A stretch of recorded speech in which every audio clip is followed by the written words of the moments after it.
Amen. Well, thank you all for coming. Praise the Lord. First thing I want to say is how much we appreciate all of the service of all of the saints with our children and young people. You know, we're having a lot of emphasis on the increase of the church.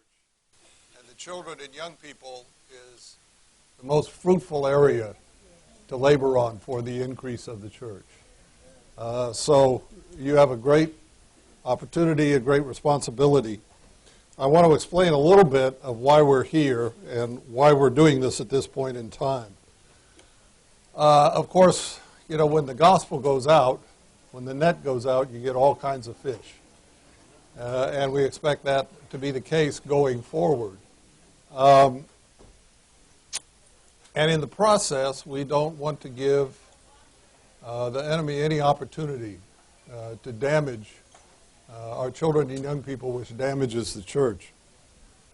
You may be aware there's been in years and decades past, there's been a rising tide of both abuse on the one hand and of litigation related to abuse on the other hand. So we feel the need to protect the children, to protect the serving ones, and to protect the church. Okay?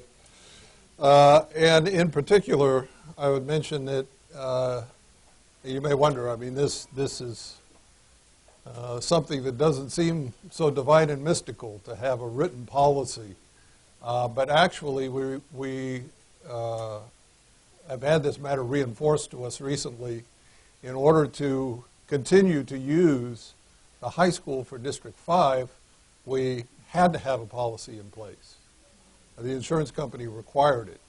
And I think they will, that will be an increasing requirement of religious organizations, is that they have such a policy in place to protect the interests, not only their interests, but the interests of the insurance companies, right, that they have policies with.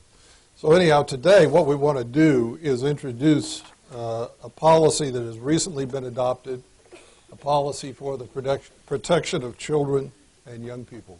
I think we can start, we have a slideshow, and I will go through it briefly. While we're doing that, if we could pass these down. I got lots of them. I think we have more than we need.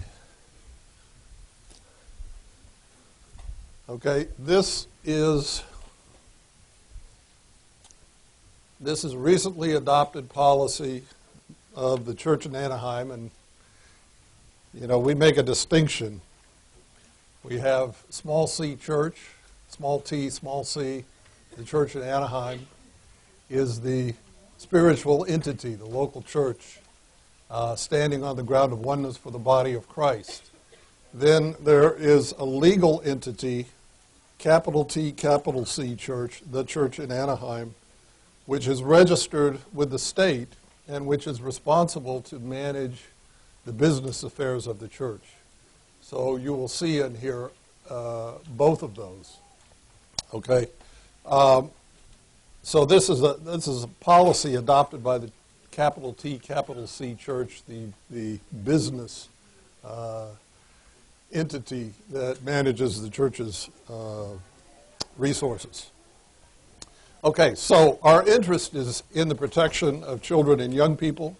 If you go to the next slide, real brief. This is going to be a quick presentation. I'm going to give you an overview of the policy. I'm not going to go into it in detail.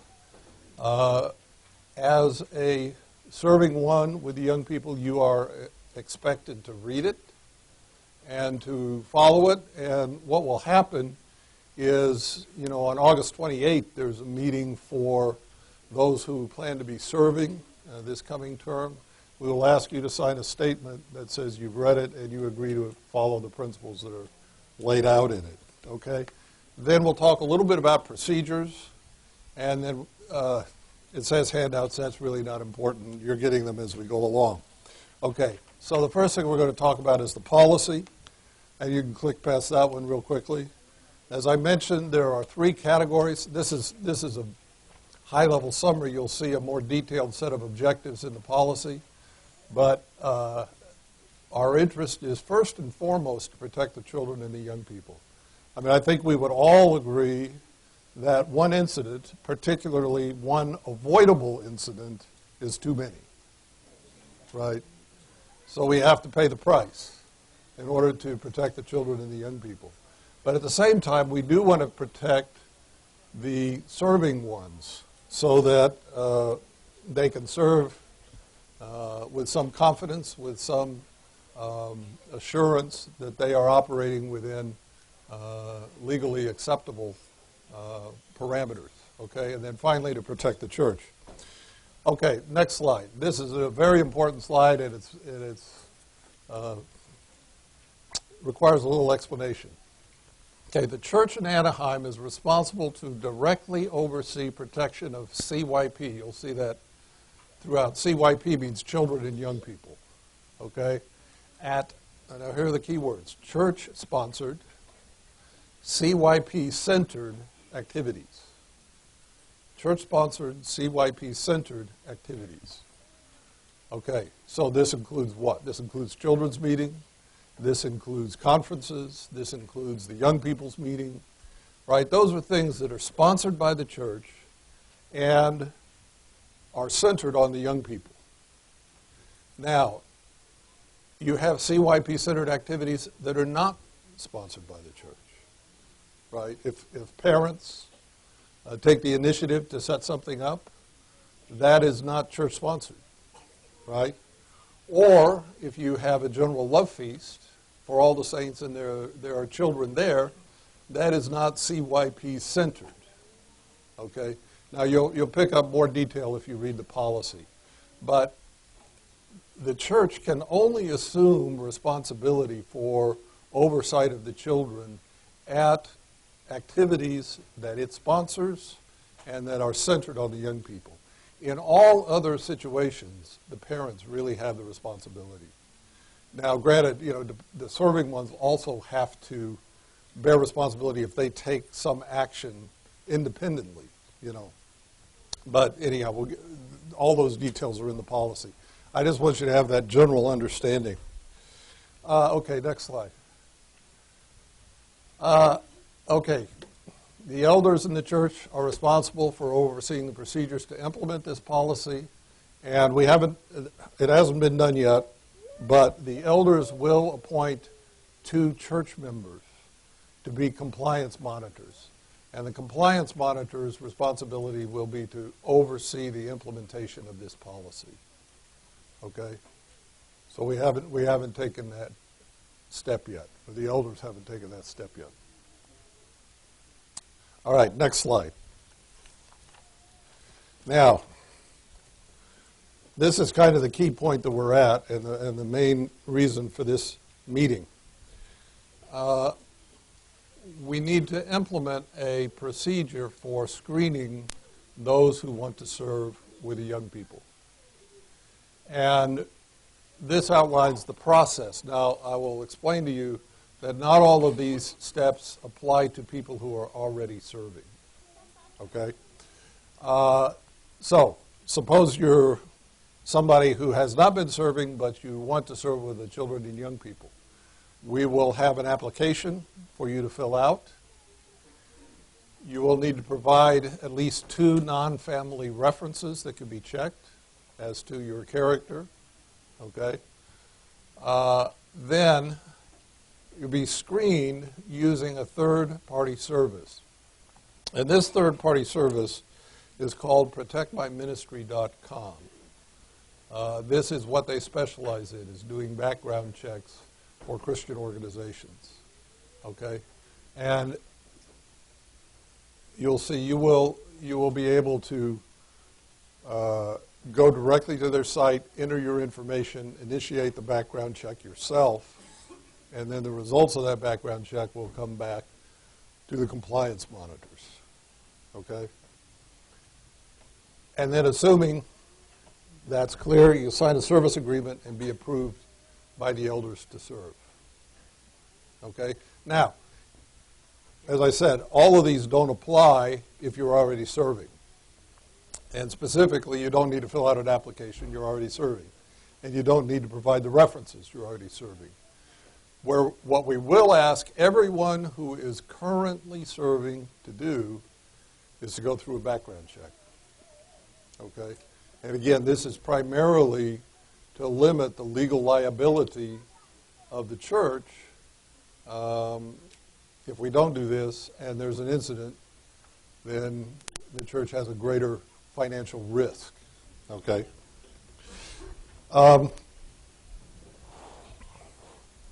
Okay. The brothers are going to send down some sign-in sheets. We didn't send them yet. Of course, partly people are still coming in. But there's one particular question here that needs some attention. There's only 3 questions. First and last name, what age and grade level you're serving with, age or grade level you're serving with. And then if you have previously submitted a background check using protectmyministry.com, some of you have for the Southern California young people or to go overnight on trips, please indicate that. You don't need to do it again. That information's already captured. Okay? So if you've already done a background check through protectmyministry.com, write down who you did it for so we can get the information from them. Right? Okay, brothers, would you go ahead and... there should be enough. All you have to do is sign it and pass it down the row all the way across. Okay? There's enough spaces for one row all the way across and enough sheets for every row going back. Okay?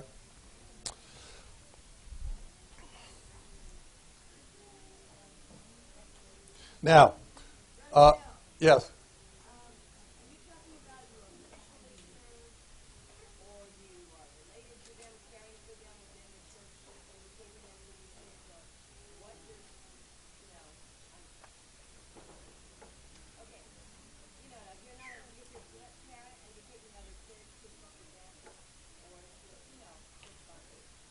Right.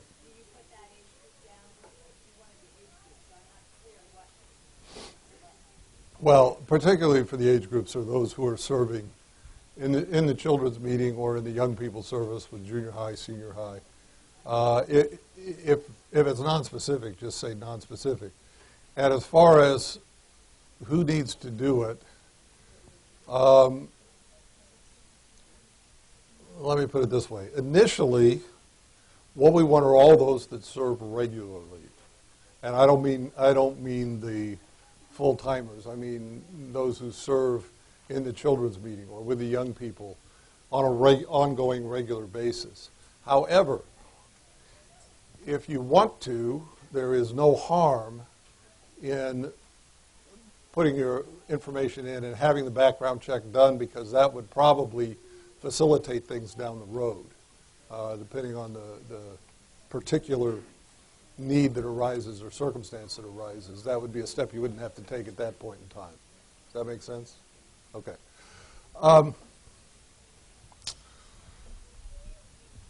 Now, one thing I will say is on August 28th, we have this meeting coming up to kind of get ready for the coming term. We will get some computers there so that if you don't have a computer, well, an easy way to go in and initiate the background check, there'll be stations set up where you can do that on that day. Okay, so 2 weeks from today at District 2, we'll have something set up for you to use. Okay. Now, next slide. A large part of the policy, and again, I'm not going to cover this in detail. You need to read it. Deal with guidelines for the children and young people's service. There are certain age limitations, particularly for unmarried brothers. You need to take a look at that. Then there are 2-3 pages, maybe 4, of standards, how certain things should be done. Supervision of the children and young people. Sign in, sign out for children. A lot of these we're already doing. We're just putting it into writing.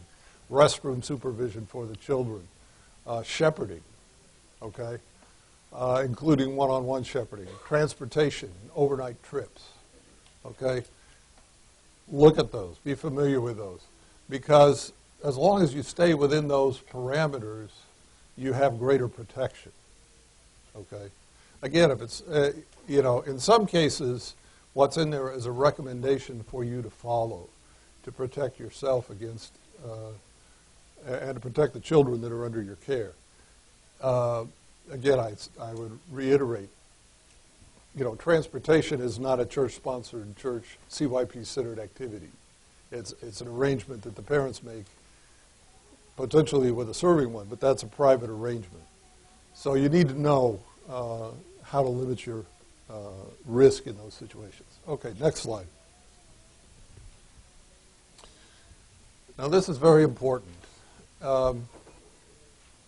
Reporting. If you observe something that's not in compliance with a policy or have concerns about the treatment of children and young people, report that to one of the compliance monitors, and we'll make sure you know who that is when they're appointed, and or to the elders, so that an investigation can be undertaken and remedial action taken if necessary. Okay? Certain people are mandated reporters under California law. If you know something, if you see something, you must report it. Now, the first point says, from the church's point of view, we want you to report it. You should report it.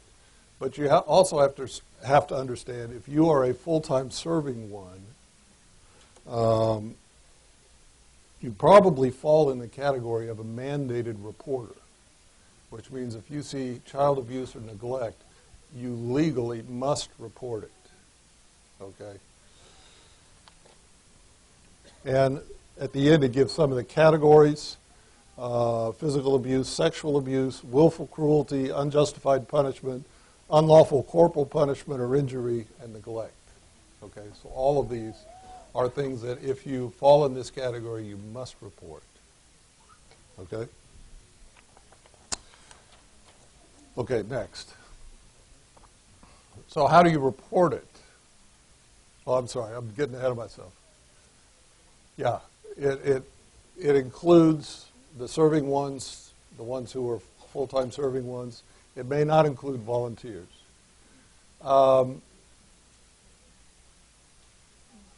Any person who's working with or observing the children or young people must immediately report any reasonable suspicion of child abuse or neglect to the elders of the church. Okay? And there's an exception for penitential communication, and I would just advise you to take a look at the policy. And if a question arises, what a penitential communication is, if somebody comes to you and confesses something, and you are functioning in the role of clergy. Well, we don't have clergy, so it's a little more hard to get a hold of that one.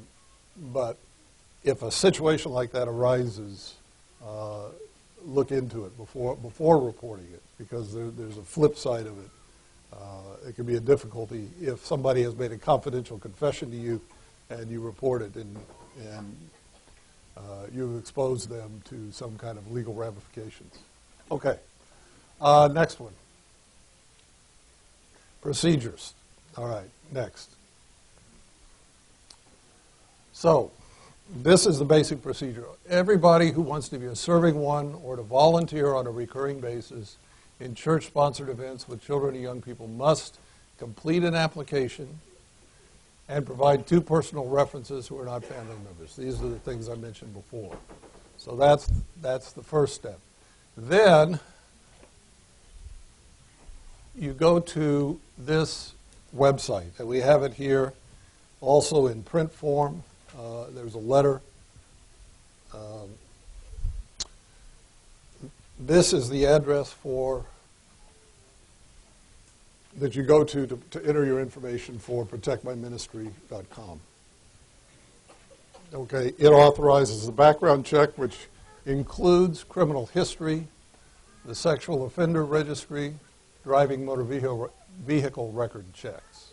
And that's my mistake. It's not protectmyministry.org, it's .com. Okay.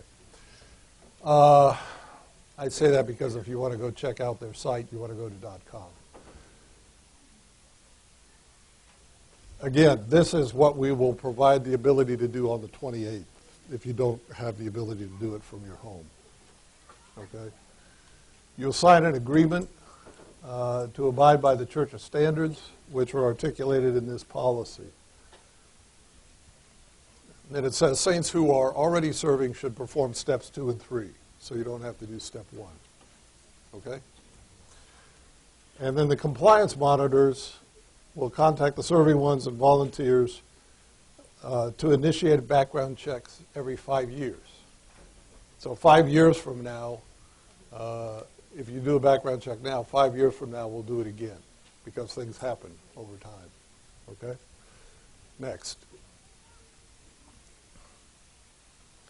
So then the brothers who are overseeing the CYP service, which that's shorthand for, you know, the ones in the children's service will look at the applicants for the children's service. The one in the young people service will look at the applicants for the young people service and contact 2 of the references provided. They'll prepare a list of who's recommended for service, give it to the compliance monitors or the secretary of the church in Anaheim with a backup documentation. Then the compliance monitors will add to that the information that comes from the background checks. Okay?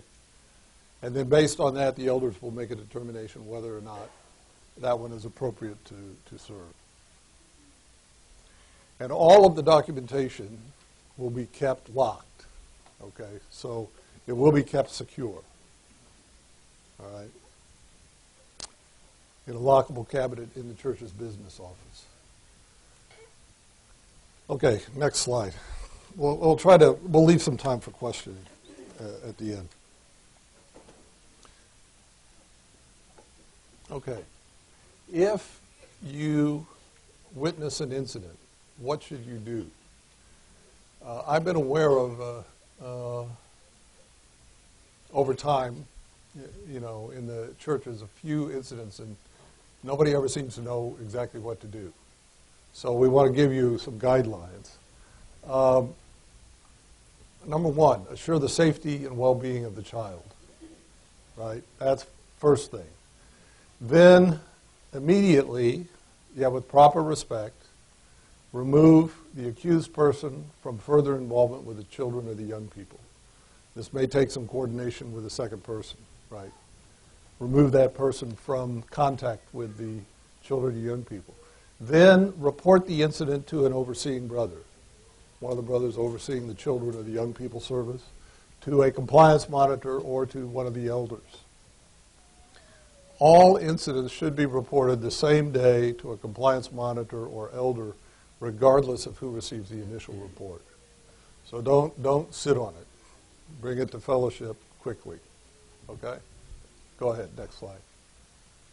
Then in fellowship, the overseeing brother, compliance monitor, or elder will contact the appropriate civil authorities, notify the parents of the victim, and inform the accused person that an allegation has been reported. Okay? Now, that's basically the presentation. Do either of you brothers want to say anything at this point, or you want to introduce the video? Should we run the video now?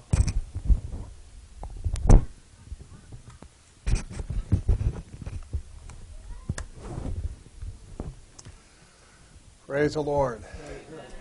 So, you know, these steps seem a bit unusual, that we haven't done these kind of things in the past, but actually it's quite crucial for the protection of our children that we take these steps. It has happened in the past in some churches where something did happen, and you can imagine the impact that that would have on the child, on the family, and on that church life. And so it's a very serious thing that we need to take care of and have our due diligence to protect our children. So related to the background check, you'll go out to that website that's listed on the piece of paper. There will be some questions for you to fill out and so on. One of the things you'll need for the background check is, of course, your full legal name, your address, your date of birth, your social security number. So if for whatever reason you don't have a social security number, that's okay. Just fill it out with all ones, okay? 111, 11, 1111, right? All ones. And then if you have a driver's license, enter the driver's license number as well. And then I think it'll also ask you for your maiden name. And then that's all you have to do as far as the background check. And right now, the results of the background checks are only being checked by one person. So everything will be kept confidential. They're kept on a secure server at protectmyministry.com. And so we'll be very exercised to protect all of your private information on this aspect. But this is something that's very necessary for us to do. So one of the other things that we're required to do according to our policy is to have training sessions. And when you sign up, when you go out to the site to fill out the background check, when it's flagged to be processed, you'll receive an email with a link to some training videos related to child protection. And they're very simple. We'll go through the first lesson today. It's about 7 minutes. At the end of each video is a quiz that you can take. And so the system has a way to keep track that you've gone through the training videos and to quiz you to make sure you got the most important parts. If you fail a quiz, it's no problem. You can go back and take it again. Minimum requirement is 70%, I think, on each of these. There's also a Spanish version of these training videos. So if you need the Spanish link, just let me know and we'll send that to you. Keep in mind these training videos is done by not somebody in the Lord's Recovery, so they may have different terminology that we usually don't use. So keep that in mind. But we'll go through this first one and you'll see how simple they are and you'll just step through all the different lessons.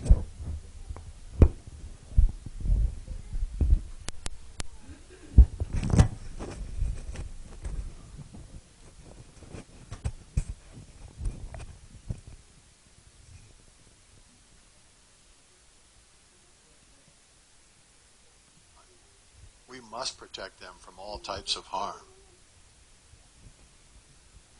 Later life. The family of a victim may also suffer from experiencing the trauma of knowing their child has been victimized. As parents of the victims, their hearts go out to their children, and they may experience some unhealthy side effects that are detrimental to healthy family life. I will ask again, how can we not be concerned about child sexual abuse? In your role in the ministry, you can make a very real and profound difference in the lives of the young people in your care. That is literally the difference between a life of suffering and mental anguish versus a normal and happy life with healthy relationships. Don't you want to help prevent child sexual abuse? This training and your constant vigilance can help ensure it does not happen to your organization or your young participants. As new reports of child sexual abuse arise, legislation has become more and more restrictive in the area of responsibility and reporting. It is safe to say all jurisdictions require caregivers to report suspicion or incidents of child sexual abuse. However, what about private citizens or individuals not directly responsible for child welfare? Many states are currently considering or passing legislation that would make it a crime for anyone to neglect reporting suspected child sexual abuse. You may ask why anyone would fail to report suspicions or firm knowledge of abuse. Reporting of child sexual abuse is actually very low. There are many reasons people do not make a report. First, they may have a sense of misplaced loyalty to the perpetrator. Second, they may believe the perpetrator when he or she claims it was only one incident and will never happen again. Third, witnesses may not trust their own instincts or falsely believe that no real harm was done. Fourth, for many reasons we will examine later, children rarely report they are being abused. Whatever the reasons, new laws make it clearer than ever that protecting our children from sexual abuse is everyone's responsibility. Even so, estimates show that about 15% of all confirmed cases of child sexual abuse are ever reported. This leaves a shockingly large majority of cases that are never examined, leaving the primary victim and others exposed to additional criminal sexual abuse. It is obvious from public reports that even one incident of child sexual abuse can completely derail the mission of an important community asset. A report of child sexual abuse perpetrated by a trusted member of the ministry can result in legal action against the perpetrator, supervisors, and leaders of the organization. Prosecution in such cases can be severe. An organization is also exposed to civil litigation, such as the hundreds of millions of dollars being awarded to adult victims when their abuse is exposed. These reports lead to a loss of prestige and goodwill and can jeopardize future participation, limiting the organization's ability to raise money. In the worst cases, the operation could be forced to close altogether. What can an organization or the leaders of an organization do to keep focus on child sexual abuse prevention? To me, the answer is simple, and I offer it as an effective method.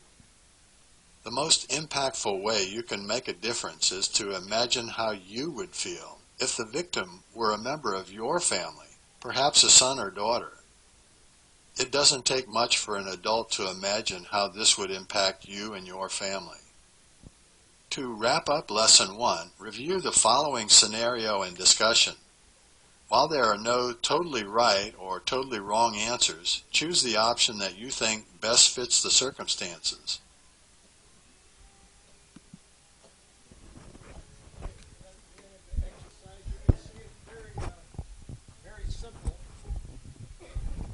But as you're watching, you may want to jot down some of the statistics so that when you take the quiz after this, you know how to answer it. You don't have to go back and watch it again. So it doesn't take too much time to go through all of these, but we encourage all of you to go through these training lessons. And, you know, all those who have neighborhood children's meeting, it would be a very good idea for all of you to do these background checks as well. Even if you're not directly involved with children's service on the Lord's Day, if you have a neighborhood children's meeting, it's a good idea for you to run these background checks on yourself.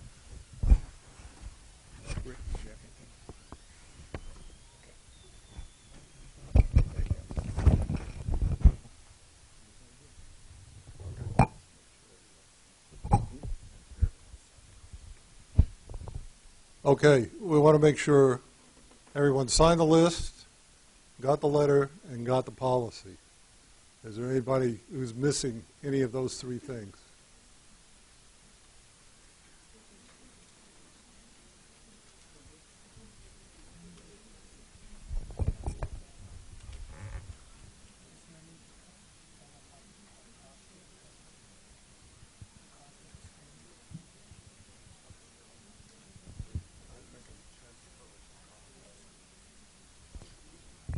Oh, okay. Yeah, maybe it'd be a good time for some questions. The first question that came up was whether we had mentioned, which we hadn't, that the church covers the cost of the screening. Okay, there's no cost to you. Okay, so we pay a certain flat amount for every person screened. Are there any questions about what you've heard today?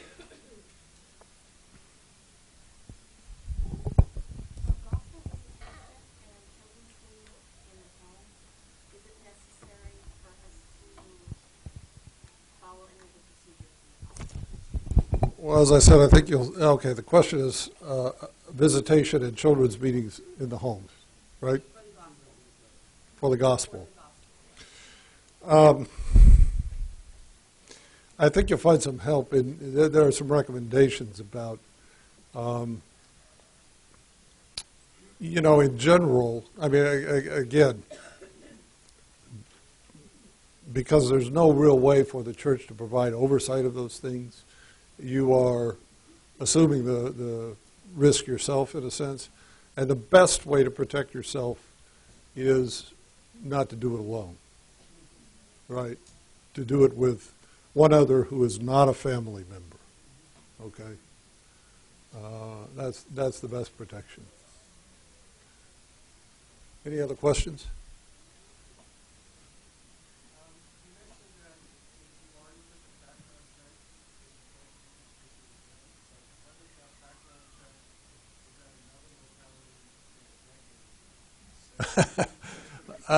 Well, okay. You asked if you have already done a background check. We said we don't need to do it again, but if it was at another locality, say a decade ago, I would say go ahead and do it because if you notice, we say we're going to initiate it every 5 years. So if it was within the last 5 years, let us know, and we'll let you know whether we feel you need to do it again. But if it's that long ago, then yeah, you probably should. Yeah.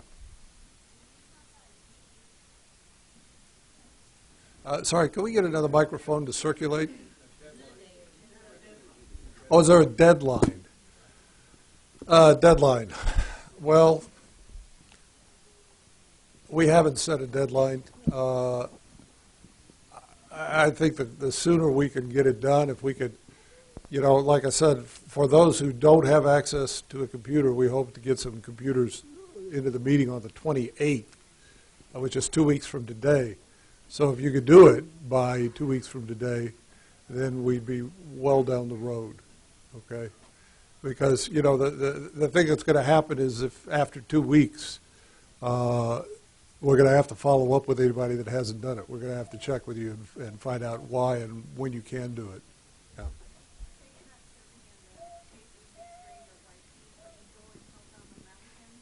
Yes.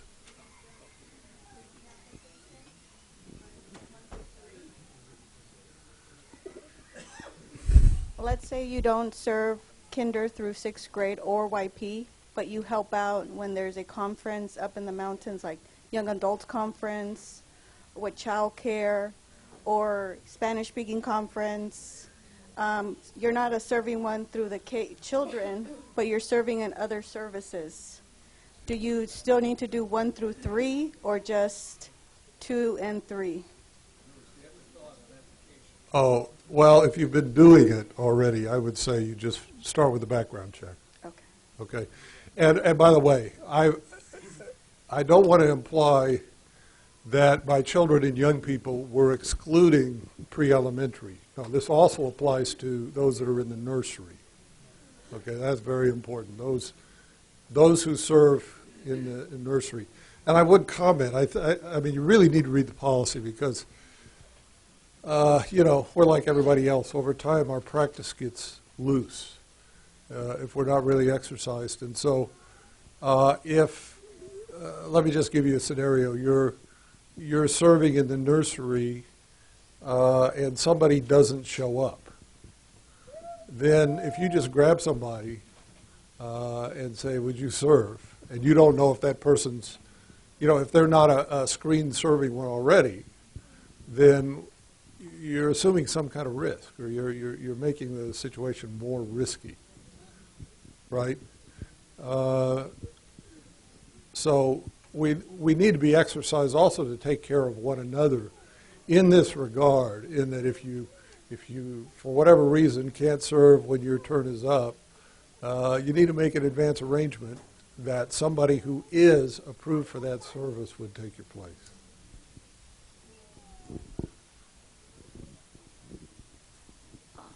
My question is, as a serving one in the nursery, when parents come and they want to stay with their child because the child is having a hard time staying, what's going to happen with those parents that want to stay in there during the time? Well, the policy as it states right now, and I think this is fairly common practice in schools also, is if the parents want to observe, and they can. They're allowed to. Now, we may want to over time help them so they could be in the regular church life and in the meetings. But we would not exclude them, yeah. But there need to be at least two who are approved to serve, and they should be cognizant of anyone else who's there for that purpose. You know, they should keep an eye on things, yeah.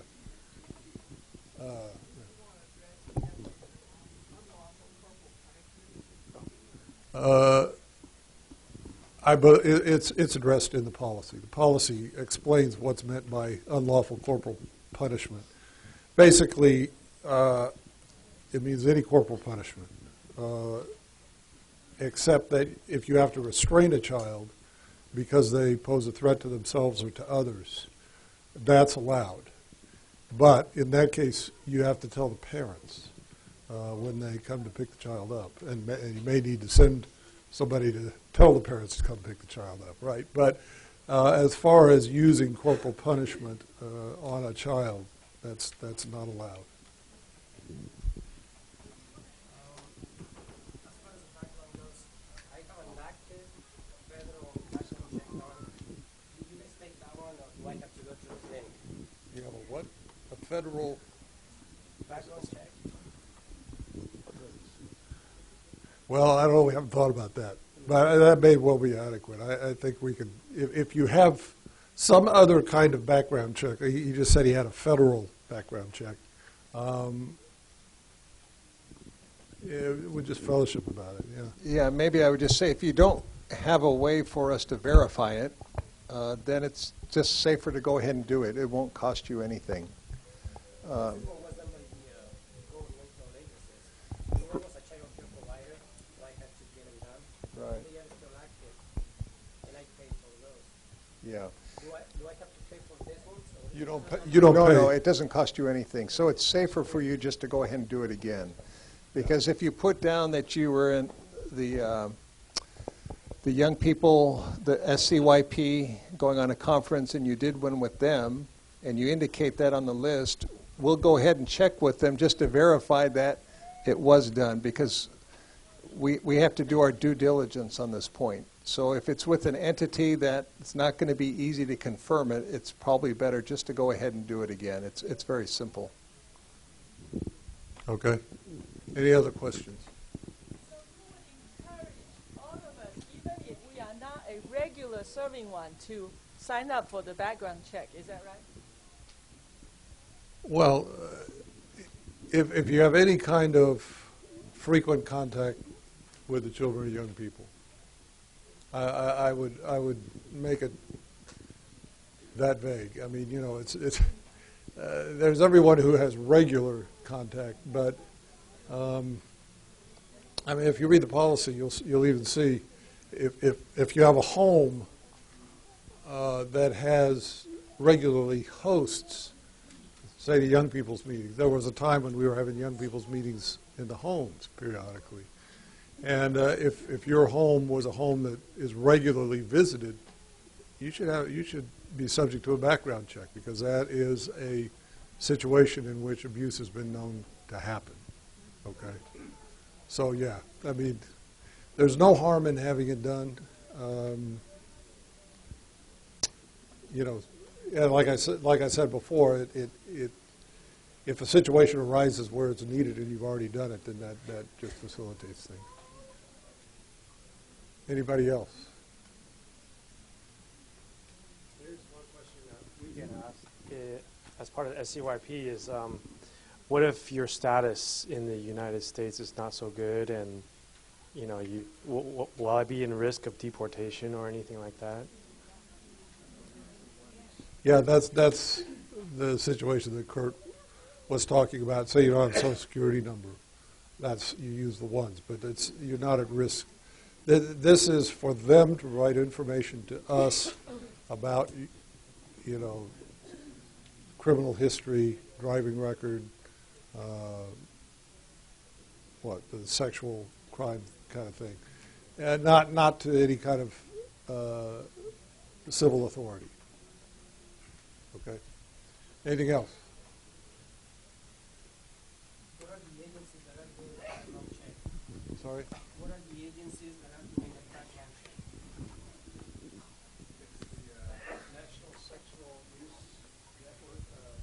Kurt, why don't you go? You don't want I can't answer it real accurately, but it's the National Sexual Abuse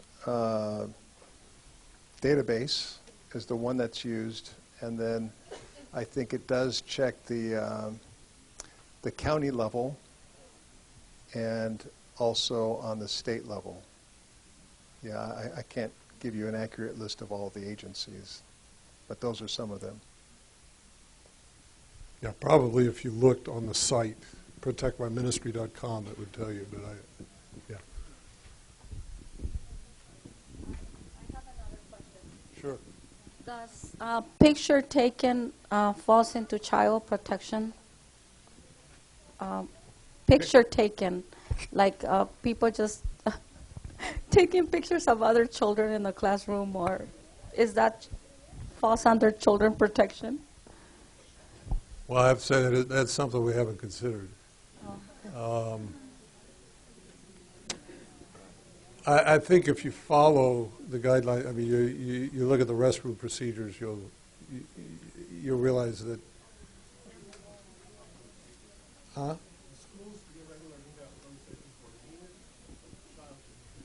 Yeah. I don't know if it is. Oh, let me say this too. You know,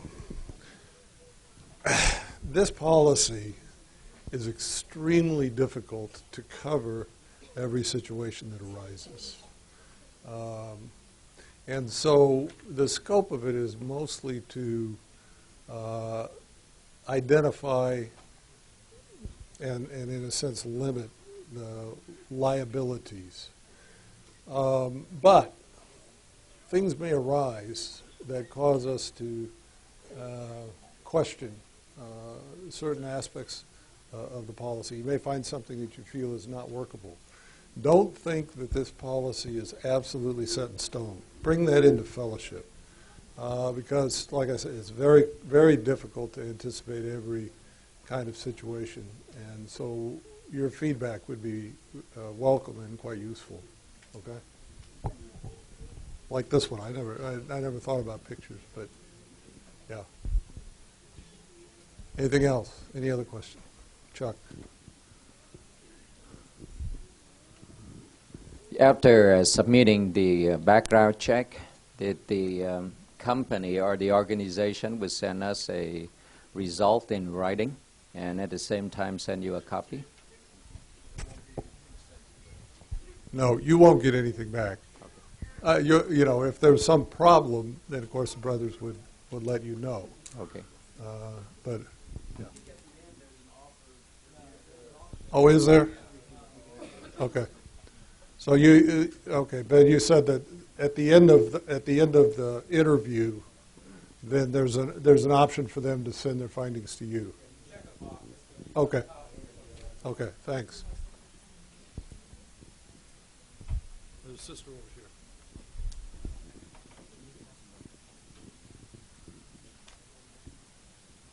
I just have a question for that. In California, many nationality people here, so that's why someone have a no green card or citizenship, they can check in the background, you know, that national thing have happened, something happened to them or No. nothing. You're asking if something would happen to them if they don't? No green card or. No. No. This is strictly Protect My Ministry providing information to the church in Anaheim. Okay?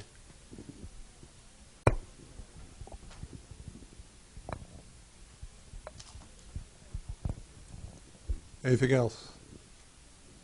I'm curious whether if there's incidents occurred, and then of course the parents, of course they have their insurance. In this policy, what is covered or what is not covered? You're asking what the insurance would cover. Yeah, and also the church policy. Because I mean, I work in the insurance company. How you work for an insurance guy?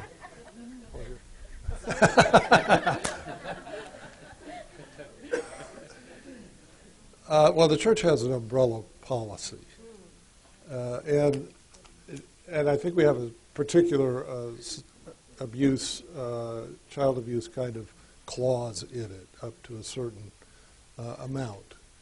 And, as long as we're operating within the parameters, that are outlined in this policy, we have a strong defensible position. The problem is if we don't have a policy or we don't follow the standards, then you're at risk. And that risk, because assume you made a willful decision not to follow the policy of the church, then that really falls back to you primarily. So I will tell you this. You may not know, but the office that I work with has been working with some lawyers on drafting policies for as templates for the churches. And they took a look at this and they said, if you adopt this, you're better off than 99.99% of the organizations that are out there. Okay? So this puts us in a good position. Not having a policy at all puts us in the bottom position, right? Puts us very much at risk. And like I said, I have known of, if you're not clear what's expected, either in terms of how you take care of things, how you protect the children, or how you respond to something if it does occur, then you're really increasing your risk, both personally and to the church. If you have an incident and you don't report it, you just say, just let it go. Then, if it happens again, then you're much more at risk because you didn't do anything about it, right? So anyhow, this is both for your protection and for the protection of the church. I don't. It's really hard to answer specifically what the coverage is. So basically, this is only for child abuse policy. But for example, if there's an incident occurred in the mountain, like health incidents, so Health? yeah, injuries. Oh, injury. Well, we do have an umbrella policy, insurance policy for injuries, and it has been invoked once or twice. We had a child break a leg falling off a baptistry, or an arm. I can't remember which it was. Yeah. So there are other provisions for other things, and there will probably in the future be other issues that are resolved, but this was the critical issue at this point in time. Okay. Any other questions?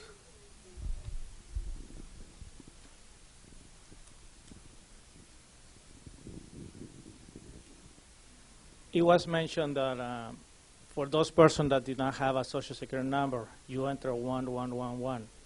But how accurate is going to be the background check for those people?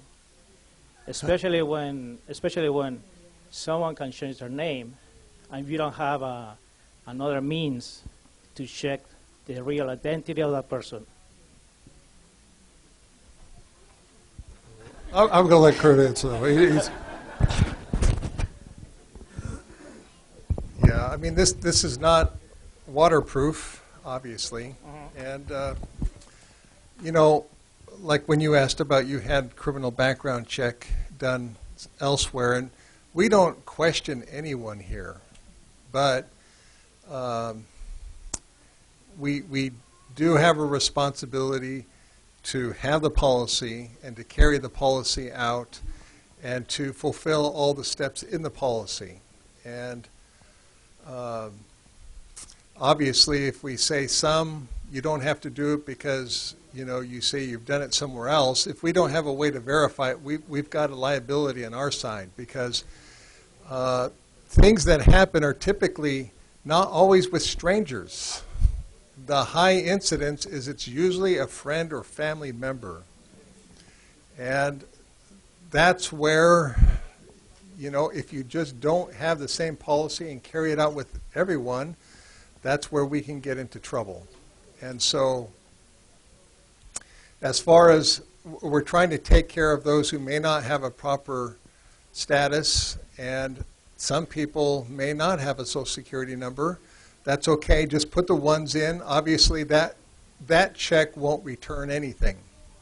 But the county records are also checked because it checks on the address, checks on the name, and it will return something. But obviously, if somebody's coming through and just lying on everything, it won't come up with accurate results. But that's also why we ask for reference checks.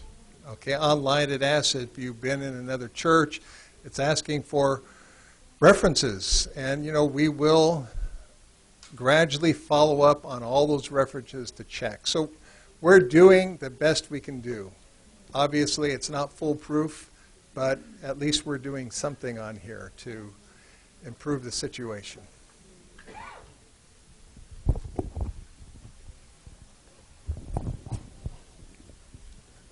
Since everything is going to be done electronically, nowadays with the access to technology, it becomes very critical in this case because you are entering your personal information, your social, your driver's license, everything is going to be in there. What happens if it gets hacked? How are they going to respond to it?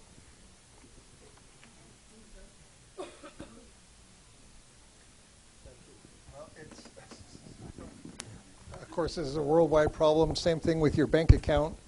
All your money in the bank has got the same issue. You pay your bills online, you've got the same issue. If you want to be safe and you pay your utilities companies with a check and not online, you're also at risk because it has your account number, your routing number, your address, your full name. So, I mean, we're at risk everywhere in society, but this company is doing its due diligence to make sure that they're up at the proper status to protect your information. And so, regard to anything we do online, there has to be a certain level of trust. But we've looked into this ministry, this service, and we feel comfortable with it.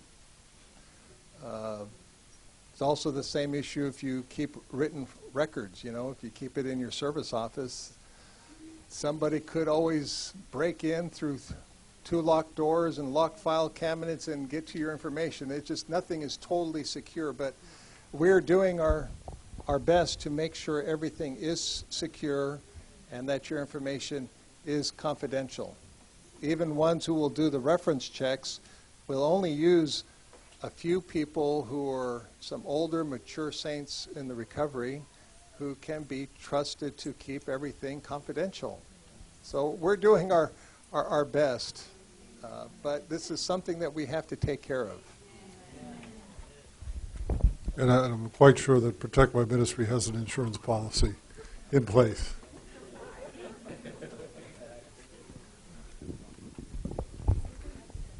If you need to leave, feel free. Just make sure that you did sign a sheet and that all the sign-up sheets end up back up here. So here you mentioned to provide transportation to CYP, you need to obtain a signed parent consent and waiver agreement. So is this document available anywhere? And there has been one in the past. Please be aware we're in the process of implementing this policy. Yeah, as I mentioned, we don't even have compliance monitors appointed yet, but the YP service has had liability waivers for various uses in the past. Yeah, because we know we've been doing is have the medical release form when providing transportation, but I guess it's only for the, health injured, but this kind of look different. It's not just the health injured, but it's also parent consent. Yeah, we'll probably end up augmenting that form. Yeah.